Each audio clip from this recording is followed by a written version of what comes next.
Bir kişinin həyat yoldaşı dünyasını dəyişib və o aradan 15 il keçməsinə baxmayaraq yenidən ailə qurmayıb. Dostları adama soruşanda ki, sən niyə yenidən evlənməmsən? O cavab verir ki, mən hələ də öncəki yoldaşıma bənzər birini tapmamışam. Dostları da heyrətlə ona deyirlər ki, necə də yəni, sən 15 il ərzində hələ də ona bənzər birini tapmamısan? Adam təbəssümlə deyir ki, sizə qısa bir əhvalatdan bəhs edəcəm ki, biləsiniz kim idi mənim yoldaşım. Bir gün biz onunla mübahisə etmişdik və mən ona qışqıraraq onu evdən qovdum. Bir həftə sonra əsəbim soyuyandan sonra onu anasıgilin evindən gətirməyə getdim. Qapını özü açdı. Məni sevgi ilə qarşılayıb qulağıma pıçıldadı ki, xahiş edirəm baş verənləri burada bildirmə. Mən demişdim ki, sən işlə bağlı səfərə çıxmısan. Mən də evdə tək qalmamaq üçün bura qonaq gəlmişəm.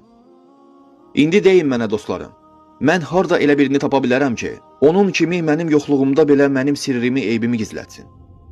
Allah Rəsulü sallallahu aleyhi və səlləm buyurmuşdur ki, bu dünya nemətdir. Salihə həyat yoldaşı da nemətlərin ən yaxşısıdır.